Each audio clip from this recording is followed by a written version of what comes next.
Hello दोस्तों, कैसे हो आप दोस्तों। आज आपको बताने वाले पीएफ संबंधी एक और बड़ी जानकारी। दोस्तों, अगर आपने भी अपना बैंक को जोड़ रखा है पीएफ या यूएनए अकाउंट के साथ और वह अभी तक आपका KYC pending with apply for digital signature दिखा रहा है और आपकी केवाईसी अप्रूव्ड नहीं हो रही है, तो दोस्तों मैं आपको यहाँ से दिखा देता हूँ। यहाँ पर एक इमेज के अनुसार आपको समझाता हूँ। ये देखो, ठीक है। जब तक आपकी केवाईसी अप्रूव्ड नहीं होगी ना, तब तक आप अपना पीएफ का पैसा नहीं निकाल पाओगे। याद रखना है इस बात को, ठीक है। तो दोस्तों, आपको अपनी केवाईसी को कैसे अप्रूव कराना है, इस वीडियो के माध्यम से बस आपको हम प्रोसेस बताएंगे।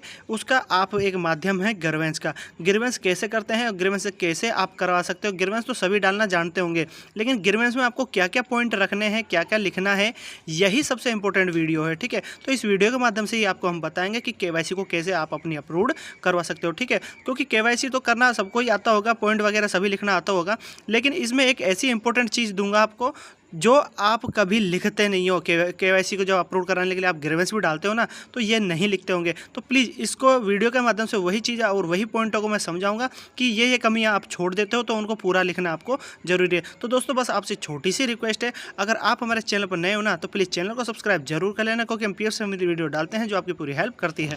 अब दोस्तों, मैं आपको वह पॉइंट बता रहा हूँ। आपको करना क्या है, सबसे पहले आपको गूगल को ओपन करना है। गूगल में आपको लिखना है EPFO ग्रीवेंस, ठीक है। आप लिख लेना, आपके सामने फर्स्ट में यहाँ साइट आ जाएगी रजिस्टर्ड ग्रीवेंस का, ठीक है। तो ऑफिशियल साइट आप यहाँ से भी जा सकते हो या फिर आप यहाँ से भी जा सकते हो। होम जो लिखा हुआ है ना, यहाँ पर लिखा हुआ है ना ग्रीवेंस का, ठीक है। तो दोस्तों, इस पर मैं क्लिक करके आपको दिखा देता हूँ और इसके जो पॉइंट है वह सभी समझाता हूँ कि किस प्रकार से आप ग्रीवेंस को डालोगे, ठीक है। तो यहाँ पर मैं क्लिक कर देता हूँ, जो मैं आपको तीर के निशान से समझा भी रहा हूँ और दिखा भी रहा हूँ, ठीक है। जैसे मैंने इस पर क्लिक किया तो आपके सामने यह कुछ इस प्रकार से खुल जाती है, ठीक है। दोस्तों, जैसे ही ये फ्रंट आपके सामने ओपन होता है तो थोड़ा सा अलग भी आ सकता है फ्रंट, लेकिन ज़्यादातर यही आता है। तो यहाँ से आप कोने पर एक लैंग्वेज का ऑप्शन आता है जिसमें इंग्लिश या हिंदी लिखा आएगा, तो आप अपना अनुसार सेलेक्ट कर लेना, ठीक है। तो मैं इंग्लिश ही रहने देता हूँ। यहाँ पर दोस्तों आपको एक पॉइंट दिखाता हूँ। ये आपको जो 3 लाइन दिख रही है ना, 3 लाइन, ये वाला, इस पर जैसे मैं क्लिक करता हूँ तो यहाँ से ऑप्शन आते हैं रजिस्ट्रेशन ग्रीवेंस करने के जो आते हैं, ठीक है। तो यहाँ पर जो दिख रहा है ना रजिस्टर ग्रीवेंस, इस ऑप्शन पर मैं क्लिक करूँगा। एक बार मैं आपको सही से दिखाता हूँ, ये आपको समझ में नहीं आ रहा होगा। ये देखो, ठीक है, आपको दिख गया ना, चोकर के माध्यम से मैं समझा रहा हूँ रजिस्टर ग्रीवेंस, ठीक है। तो इसको करने के लिए आपको इसी ऑप्शन पर क्लिक करना होता है। आप आराम से देख लो, गलत मत करना, आपके सामने खुलेगा यही, ठीक है। जैसे आप इस पर सही से क्लिक करते हो तो ये आपके सामने खुल जाता है रजिस्टर्ड ग्रीवेंस का, ठीक है। तो ग्रीवेंस को डालने के लिए आपको करना क्या है वह मैं आपको बता रहा हूँ। यहाँ पर जो स्टेटस लिखा होता है नीचे की तरफ मैं आपको दिखा देता हूँ, सही से समझाता हूँ ताकि आप कभी भी गलती ना करो। यहाँ पर लिखा हुआ है PF member, EPS, pensioner, employer और अदर्स। अब दोस्तों, आपको यहीं पर ही ध्यान देना है कि यहाँ पर आपको कौन सा पॉइंट लेना है। तो फर्स्ट में ही आपको दिखता है, मैं आपको दिखा देता हूँ। पहले तो ये चारों देख लो। आप ग्रीवेंस को डालने का अलग अलग प्रोसेस होते हैं, सभी व्यक्ति अपने अनुसार डाल सकते हैं, जो भी आप हो, ठीक है।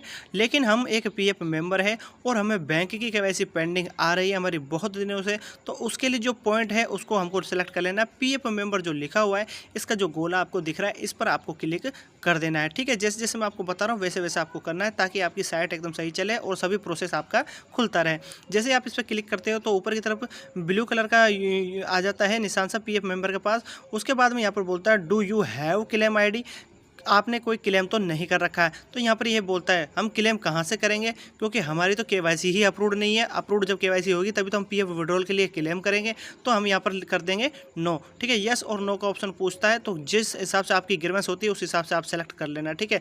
तो हमें तो केवाईसी अप्रूव करानी, तो हम यहाँ यस की जगह नहीं सेलेक्ट करेंगे, हम नो जो ऑप्शन दिख रहा है ना, मैं आपको सही से दिखाता हूँ।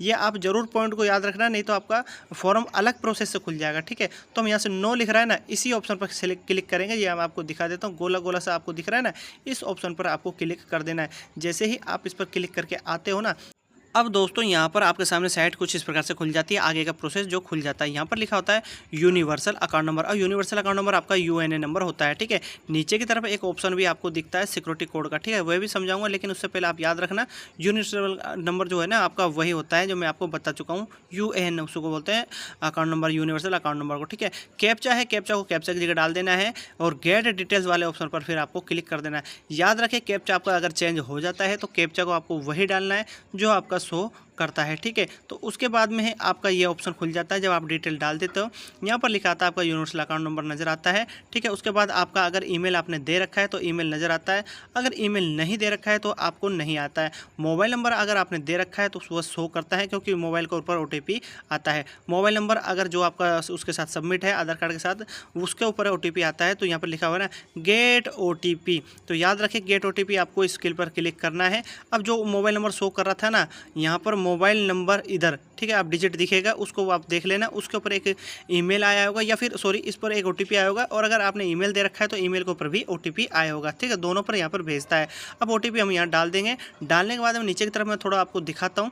OTP इस ऑप्शन पर डालते हैं, मैं आपको दिखा रहा हूँ एंटर OTP।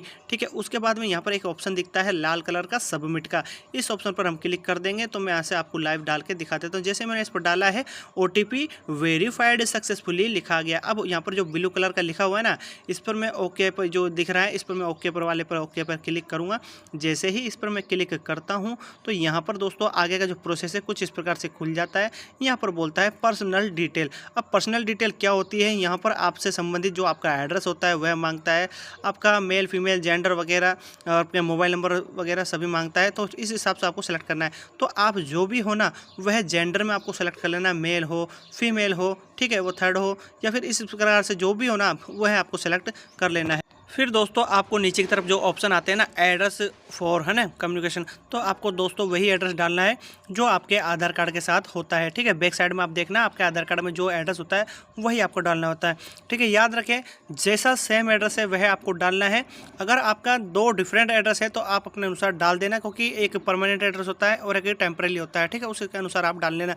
यहाँ पर आपको पिन कोड नंबर नज़र आता है, तो थोड़ा सा मैं इसको स्क्रॉल करता हूँ ऊपर की तरफ और सही से ये दिखाता हूँ नीचे के जो ऑप्शन है आपको किस प्रकार से ये भरने हैं। ठीक है, ताकि आपको एक प्रॉपर समझ में आए और आप कोई भी गलती ना करो ग्रीवेंस डालते समय। ठीक है, यहाँ पर आपको आ जाता है कंट्री। ठीक है, कंट्री ऑटोमेटिक यहाँ पर सेलेक्ट होता है। स्टेट के अंदर आपको जो स्टेट होता है वह आपको सेलेक्ट कर लेना है अपने अनुसार, जो भी आपका स्टेट है। यहाँ पर आपको एक नंबर देना होता है, आपको एक मोबाइल नंबर यहाँ देना है, कॉन्टैक्ट नंबर। ठीक है, तो कॉन्टैक्ट नंबर आपको यहाँ डालना होता है। उसके बाद में यहाँ पर आपको एक सिक्योरिटी कोड नंबर नज़र आता है, उस सिक्योरिटी कोड के अंदर जो कैप्चा हम बोल सकते हैं इसको आपको इस जगह पर डाल देना होता है। और नीचे की तरफ जो आपको ऑप्शन दिखता है वह आपको सेलेक्ट करना होता है। चलिए मैं आपको एकदम लाइव ये सब कुछ भर के दिखा देता हूँ। ऊपर का जो प्रोसेस है उसको मैं पहला कंप्लीट कर लेता हूँ, उसके बाद आपको ये समझाता हूँ। ठीक है, यहाँ पर देखिए दोस्तों पर्सनल जो डिटेल है मैंने भर ली है। यहाँ पर एक एग्जाम्पल के तौर पर मैं आपको समझा रहा हूँ, आप अपने अनुसार भरना। ठीक है, यहाँ पर मैं XYZ का एक यूज कर रहा हूँ एक नेम को रखने के तौर पर। ठीक है, समझा रहा हूँ आपको। ठीक है, तो दोस्तों यहाँ पर कोई भी डिटेल एकदम ऐसा नहीं है कि आप सोचो कि यही आपको भरनी है, आपके अनुसार आप भरना जैसा मैंने आपको बताया है। ठीक है, यहाँ पर जो मैं भर के दिखा रहा हूँ ये कोई इंपॉर्टेंट नहीं है, ये एक बेसिक में तौर पे मैं आपको ये समझा रहा हूँ। ठीक है, नीचे की तरफ फिर आपको एक ऑप्शन दिखता है ग्रीवेंस जो डिटेल लिखा हुआ है ना, यहाँ पर आपको एक जो नंबर है वह नज़र आता है जिसको आप मेंबर ID बोलते हो। मैं आपको दिखा भी देता हूँ सही तरीके से। यहाँ पर लिखा होता है ना PF नंबर। ठीक है, तो यहाँ पर इसको आपको सेलेक्ट कर लेना है। जैसे आप इस पर क्लिक करते हो ना, क्लिक करते के साथ ही आपके सामने नेक्स्ट ऑप्शन खुल जाता है कुछ इस प्रकार से। ठीक है, उसके अंदर फिर आपको करना क्या होता है, यहाँ पर enter grievance detail for this PF number, जो आपका PF नंबर यहाँ नज़र आ रहा है ना उसके अंदर आपको सेलेक्ट करना है। यहाँ पर ग्रीवेंस का जो रिलेटेड जो है वो आपको सेलेक्ट करना है PF ऑफिस। ठीक है, याद रखना यहाँ पर जो आपको PF नंबर नज़र आ रहा है ना उसके अंतर्गत आपकी क्या है, हमारी बैंक से संबंधित कंप्लेंट हम कर रहे हैं कि हमारी पेंडिंग आ रही है KYC, तो उसके लिए आपको करना क्या है PF ऑफिस जो यहाँ पर लिखा हुआ है ना इस ऑप्शन को सेलेक्ट कर लेना आपका, अदरवाइज किसी और पर नहीं करना, क्योंकि अगर बैंक से संबंधित आपकी KYC पेंडिंग है तो आपको PF ऑफिसर को सेलेक्ट करना है। यहाँ पर 2 पॉइंट आते हैं, अगर आपकी KYC पेंडिंग आ रही है बैंक के द्वारा, वेरिफिकेशन अंडर प्रोसेस आ रहा है तो उसको PF ऑफिस उस पर एक्शन ले लेगा, या फिर अगर वह पेंडिंग आ रही है एम्प्लॉयर के द्वारा तो भी इस पर आपका जो EPF ऑफिस है वह इस पर PF ऑफिस उस पर एक्शन ले लेगा। यहाँ पर दोस्तों जैसे जैसे मैं आपको बता रहा हूँ ना वैसे ही आपको करना है। ठीक है, तो ग्रीवेंस डिटेल के अंदर आपको समझ में आ गया होगा PF ऑफिस वाला ऑप्शन है ना, इसी को सेलेक्ट करना है। जैसे आप इस पर क्लिक कर देते हो ना, क्लिक करते ही आपको ये ब्लू कलर का गोले से में नज़र आ जाएगा और आपका यहाँ पर नीचे लिखा आता है ग्रीवेंस की कैटेगरी। अब कैटेगरी के अंदर आप कन्फ्यूज मत होना, अगर आपकी पेंडिंग KYC आ रही है ना, बैंक की KYC पेंडिंग विद प्रूफ और डिजिटल सिग्नेचर आ रही है, तो दोस्तों आप जैसे ही इस ऑप्शन पर यहाँ पर क्लिक करते हो ना, क्लिक करते ही आपको यहाँ पर नीचे की तरफ जो सेलेक्ट ऑप्शन आता है ना उस ऑप्शन के अंदर आपको लिखना है KYC रिलेटेड इशू। ठीक है, मैं आपको दिखा देता हूँ, सही तरीके से आपको समझ में आ जाएगा। और यहाँ पर यह ऑप्शन आपको नज़र आ रहा होगा, जैसे मैं आपको स्क्रीन थोड़ा चला के दिखा रहा हूँ, और यहाँ पर बीच में लिखा हुआ है ना KYC related issue of subscriber. ठीक है, यही ऑप्शन को आपको सेलेक्ट करना है। मैं आपको चौकोर के अंदर बंद करके और दिखा रहा हूँ, ताकि आपका जो ऑप्शन है एकदम सही सेलेक्ट हो और आपको गलती कभी भी ना करो। ग्रीवेंस की जो ये है जो इंपॉर्टेंट चीज़ है, ठीक है, इसको लिखना आपको ज़रूरी है, इस ऑप्शन को सेलेक्ट करना आपको ज़रूरी है, क्योंकि ये एक प्रकार का ग्रीवेंस की कैटेगरी है। जो आपकी कंप्लेंट जाती है, जो भी आपने ग्रीवेंस किया है, वह इसके अंतर्गत जाएगी कि कौन सा इशू है आपका KYC से संबंधित। ठीक है, जब आपका यह सेलेक्ट हो जाएगा तो नीचे की तरफ आपको ऑप्शन आता है ग्रीवेंस का डिस्कशन। अब डिस्कशन क्या होता है दोस्तों, इसके अंतर्गत आपको एक डिस्कशन सही से तैयार करना होता है। वह डिस्कशन आप जब सही से लिख लेते हो और वह आपकी क्या है, जो EPF ऑफिस के पास आपकी जब कंप्लेंट जाती है PF ऑफिस के पास, तो वह उस डिस्कशन को पढ़ता है कि मैटर क्या है। ठीक है, तो ग्रीवेंस के साथ साथ आपको मैटर भी लिखना है कि मैटर क्या चल रहा है, आपको क्या प्रॉब्लम आ रही है, आपकी KYC पेंडिंग है। ठीक है, तो वह तो आपको पता ही है कि KYC पेंडिंग से संबंधित इशू है, तो वह सब चीज़ आपको डिटेल से कैसे लिखनी होती है। यहाँ पर एक आपको पैराग्राफ बनाना होता है, डिस्कशन को सही से तैयार करना होता है। एक नोटपैड के माध्यम से आप अपना सही से तैयार कर लेना, फिर जाके आपको यहाँ पर वह पेस्ट कर देना है। ठीक है, कहीं पर लिख लेना आप नोटपैड वगैरह से, और आपको फिर यहाँ पर पेस्ट करना है। माध्यम से मैं आपको दिखाता हूँ स्क्रीन के से, यहाँ पर लिखा हुआ है ग्रीवेंस का डिस्कशन। अब आपको मैं समझाता हूँ इसके बारे में। दोस्तों कुछ इस प्रकार से आप भी अपना डिस्कशन को सही से तैयार करना, और डिस्कशन आप सही से तैयार कर लेते हो तभी जाके आपका यहाँ पर सेलेक्ट होगा, क्योंकि यहाँ पर डिस्कशन बहुत इंपॉर्टेंट होता है आपका ग्रीवेंस का जो आपने डाली है आपकी KYC को अपलोड कराने के लिए। ठीक है, तो यहाँ पर लिखा हुआ है dear EPFO sir and ma'am, my KYC pending with employer for digital signature, date KYC update. जो आपने KYC को अपडेट के लिए डाला था वह डेट आपको लिख देनी है। फिर आपका present KYC unified portal status, जब हम उसका स्टेटस चेक कर रहे हैं तो KYC पेंडिंग आ रही है, pending with employer for digital signature लिखा आ रहा है, और यहाँ पर डेट जो आ रही है पेंडिंग की जो दिखा रहा है यूनिफाइड पोर्टल पर, वह डेट लास्ट की आपको लिख देनी है, कब तक वह दिखा रहा है। तो please EPFO sir and ma'am my KYC approved please. ठीक है, तो मेरे घर पे कोई भी शादी है, मैरिज है या इनलेस है, तो इस हिसाब से आपको मैटर को सेलेक्ट कर लेना और KYC जल्द अप्रूव की जाए, ताकि मैं अपने घर में जो शादी है या फिर मेरे को जो इमरजेंसी है पैसों की, वो फाइनेंशियल जो मेरी प्रॉब्लम है वो सही हो सके और मुझे फाइनेंशियल की हेल्प मिल सके। कुछ इस प्रकार का आपको डिस्कशन तैयार कर लेना है, फिर नीचे लिख देना है आपको थैंक यू। ठीक है, तो ये मैटर जो मैंने आपको बताया ना डिस्कशन, कुछ इस प्रकार से आप अपना सही से ट्राई करना और सही से लिखना। ठीक है, तो यह जो मैंने लिखा है ना बहुत इंपॉर्टेंट है, आप अपने अनुसार इसको सेलेक्ट कर लेना। थोड़ा बहुत इसमें चेंजिंग जो आपको करना है ना वर्ड, और यहाँ पर तारीख का विशेष ध्यान रखना, क्योंकि तारीख भी आपको चेंज कर लेना, सेम आप मत लिख देना। ठीक है, याद रखने वाली बात है ये। ठीक है, तो दोस्तों यहाँ पर जब ये आप सेलेक्ट कर लोगे ना दोस्तों, आप जैसे ही अपना डिस्कशन सही से तैयार कर लेते हो, फिर आपको करना क्या है, यहाँ पर नीचे की तरफ एक ऑप्शन आता है, उस ऑप्शन पर आपको यहाँ पर मैं आपको दिखा देता हूँ अपलोड डॉक्यूमेंट। ठीक है, तो दोस्तों आपको चूज फाइल पर क्लिक करके आपको डॉक्यूमेंट अटैच कर देने हैं। जैसा भी आपके पास PDF जैसे लॉगिन करने पर आता है ना pending with employer for digital signature, तो उसको एक PDF में आपको कन्वर्ट कर लेना है, फिर आपको एक स्क्रीन के माध्यम से उसको अपलोड करना है PDF के माध्यम से। ठीक है, तो यहाँ पर दोस्तों आप चूज फाइल पर क्लिक करके अपने डॉक्यूमेंट वगैरह भी अटैच कर सकते हो कि स्टेटस कैसा आपको यूनिफाइड पोर्टल पर दिख रहा है। ठीक है, तो डॉक्यूमेंट जब आप अटैच कर लेते हो तो नीचे की तरफ आपको ऑप्शन भी आते हैं, मैं आपको यहाँ से दिखा देता हूँ। मैं आपको थोड़ा सा स्क्रॉल करके दिखाता हूँ ताकि आपको ये समझ में आए। यहाँ पर लिखा हुआ है ना ऐड। ठीक है, तो यहाँ से जो भी डॉक्यूमेंट आप अटैच करते हो तो उसका PDF KB में आ जाता है, उसको फिर ऐड ऑप्शन पर क्लिक करके वो ऐड हो जाएगा। ठीक है, फिर याद रखें दोस्तों नीचे की तरफ फिर आपको ऑप्शन आता है कि आपकी जो KYC है वह यहाँ पर आपकी जाने के लिए तैयार है।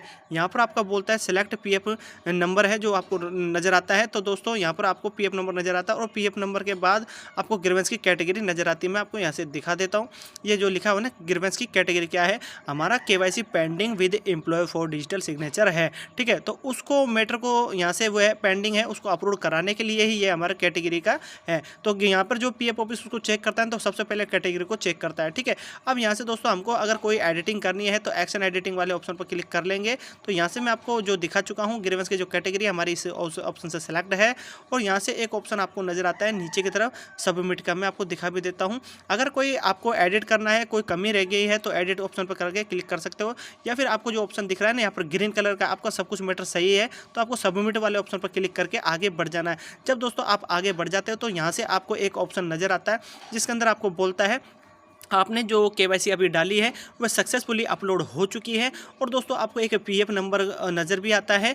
आपकी जो पीएफ कंप्लेंट जहां गई है वह एक नंबर आपको देता है इसी जगह पर, वह आपको नोट कर लेना है। और जो आपकी कंप्लेंट जाती है वह ऑफिस भी आपको नज़र आता है, जिसके अंतर्गत आपकी जो कंप्लेंट गई है वह उस ऑफिस के अंदर गई है। ठीक है, तो वह कितने दिनों में आपकी अप्रूव होती है केवाईसी, या फिर आपका जो उसका क्लेम आपने जो किया है ना कंप्लेंट ग्रीवेंस का, उसका एक मैसेज आपको आता है मोबाइल नंबर पर, या फिर आपका जो ईमेल उसमें सेलेक्ट है ना, तो ईमेल भी आपका आ सकता है। तो उसके अंदर भी आपको पता लग सकता है कि आपकी केवाईसी कब अप्रूव होगी। जब आपकी केवाईसी अप्रूव हो जाएगी कुछ इस प्रकार से, जैसे मैं आपको दिखा रहा हूँ, यहाँ पर लिखा जाता है बैंक, पैन, आपका आधार वगैरह होता है वो अप्रूव हो जाता है। ठीक है, तो अप्रूव यहाँ पर ये एक स्टेटस माध्यम से दिखा रहा हूँ, फोटो के माध्यम से दिखा रहा हूँ, समझा रहा हूँ, ये अप्रूव हो चुका है। और दोस्तों जब आपकी केवाईसी अप्रूव हो जाती है तो आप आराम से पीएफ विड्रॉल का फॉर्म भर सकते हो, पीएफ का पैसा निकाल सकते हो। और ये सब कुछ जो वीडियो मैंने बनाई है ना, ये सब कुछ आप अपने मोबाइल की सहायता से ये सब कुछ कर पाओगे। इसके माध्यम से मैंने बताया ना, ये सब प्रोसेस आपके मोबाइल में भी हो जाएगा। ऐसा नहीं है कि आपको एक अच्छे लैपटॉप की ज़रूरत है या कंप्यूटर की ज़रूरत है, आप सिंपली अपने मोबाइल से ये सब कुछ प्रोसेस कर पाओगे और फिर आप पीएफ विड्रॉल का फॉर्म भर देना। तो दोस्तों आशा करता हूँ इस वीडियो के माध्यम से मैंने जो आपको प्रोसेस बताया है, अगर आपकी KYC pending with employ for digital signature आ रही है तो उसको आप आराम से अप्रूव कर सकते हो। अप्रूव कराने के बाद आप अपना पीएफ का पैसा आराम से निकाल लेना। तो दोस्तों ये प्रोसेस आपको समझ में आया होगा। तो दोस्तों आशा करता हूँ ये वीडियो आपको समझ में भी आया होगा और पसंद भी आया होगा। तो दोस्तों कैसा लगा मेरी वीडियो? अगर मेरा वीडियो आपको पसंद आए तो लाइक करें, आगे शेयर करें और पीएफ से संबंधित हर जानकारी पाने के लिए मेरा चैनल सब्सक्राइब करना ना भूलें। धन्यवाद।